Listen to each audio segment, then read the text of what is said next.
Many thanks for staying with us, everyone. The task before Mr. Rotimi Akeredolu, the next governor of Ondo State, some people will say is going to be enormous, considering the dwindling price of oil and the fact that these days federal allocation are not stable. A lot of people will ask the question. There are a lot of political promises that have been made, campaign promises. Will they be met when Mr. Akeredolu becomes the governor of the state? These are many questions. Joining me on the program to discuss this issue and the credibility of this exercise is the national chairman of the National Conscience Party, Alhaji Yunus Atanko. Many thanks for coming on the program. Thank you very much, sir. And also the man who predicted that Mr. Akeredolu was going to win landslide, 14. an aspirant of the Ondo State APC governorship race, Mr. Tunji Abayomi. Many thanks for coming on the program. Some people say controversial, Mr. Abayomi. Let's begin. You predicted that your candidate and the governor-elect was going to win this race, yes, and it looks so much. You were not particularly accurate. You said 14 local governments, yes, but is one in 14. Oh, absolutely. Very well. So what did you see, and what made you think that it was going to win in that manner? Well, because I'm from Ondo State, I understand the sentiment of the people and the dynamics of election. For example, I knew clearly that the historical arrangement of leadership is very firm in the minds of our people. You will recall that when I came here just a few days ago, I did say that in Ondo State, the deputy governor always comes from the senatorial zone that is expected to produce the next governor. That has been the pattern, and it just will work out. If we look at the history from Ajashin up to Mimiko, they choose the deputy governor from the senatorial zone that will produce the governor. So in essence, they have predicted, they have told the people who are following history, and this is where the governor will emerge. So when you calculate it, you know that the northern senatorial zone, 6 local governments, the central, they were dissatisfied with the quotient of leadership, so to say. The south senatorial, they feel rejected for some reasons since Agagu. So on the basis of that, I made my prediction, my calculation. And you were right. Yes. A lot of people are wrong. I also may be wrong in my calculations before this election, because I thought that I couldn't tell who was going to win, but I could say that it was going to be a very tight race. Nobody will probably be able to have more than 10 local government areas. Those are some of the permutations that was running in my head.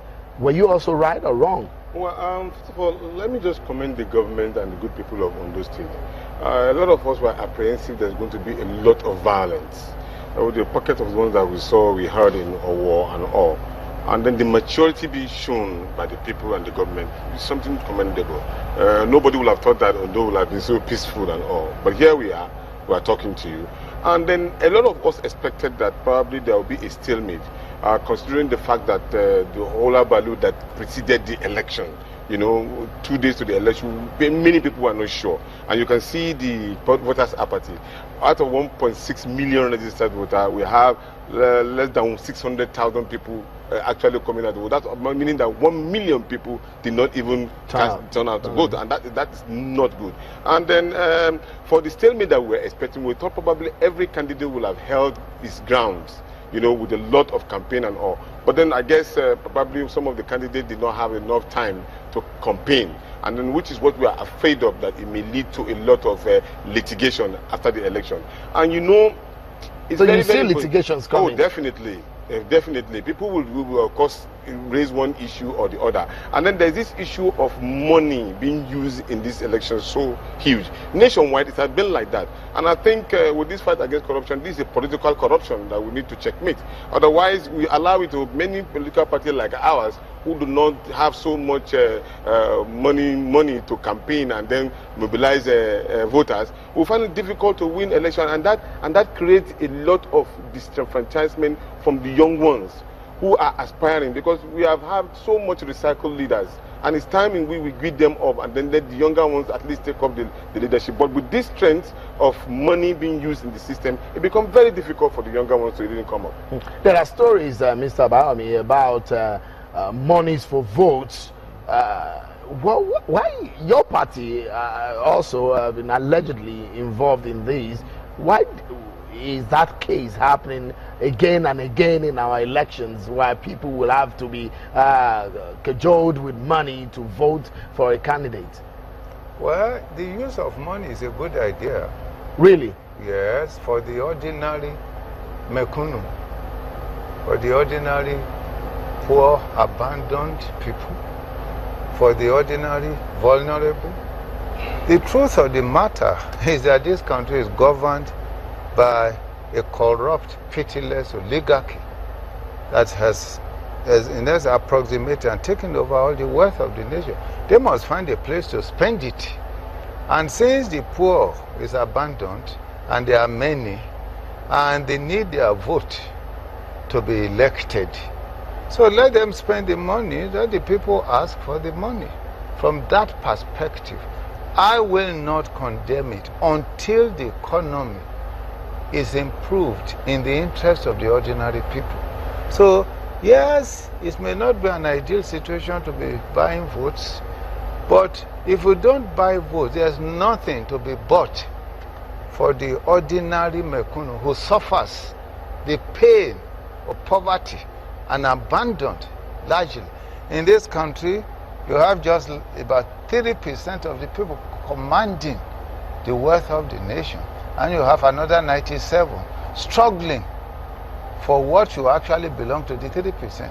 Even that 30% that commands the wealth of the nation, they are struggling to take the little that is left for the 97 to give to their children. That's why you have in the past government a situation where you have 15 million in the 200 million or billion or whatever in the account of a 15-year-old. So when we are talking about the use of money, it will be placed in perspective to the ordinary person.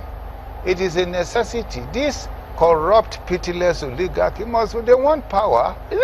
So we have to give them power. When you say there is nothing wrong, because a lot of people will wonder, I mean, being given money for votes is like you're buying your conscience or you're selling your conscience, and you say there's nothing wrong with that. No. The people, you don't force it. They still make the decision.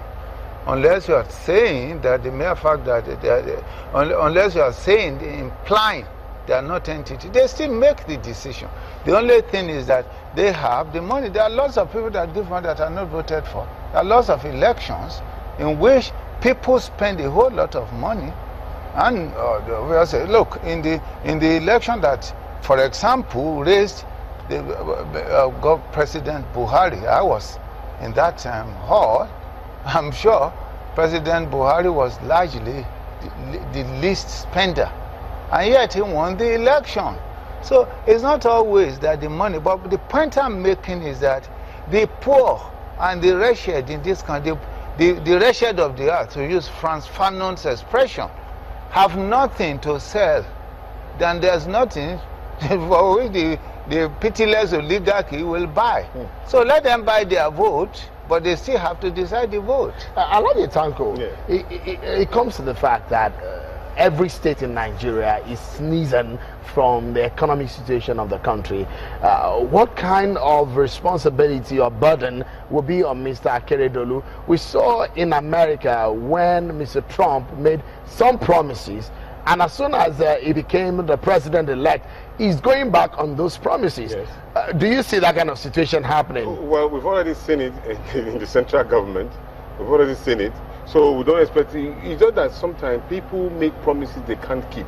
When they are making those particular election promises, they really do not do their research very well as regard to the need of. They only make those statements probably to enable them win elections. Because a lot of people say reality, campaign realities are different from the government realities. Oh, definitely it is. Because if you ask Mr. President what he's saying nowadays, he'll be telling you that that wasn't what he expected. But the truth about it is that I have been an advocate that every state of the Federal Republic of Nigeria has the capacity to generate an internal generated revenue, to be independent of itself.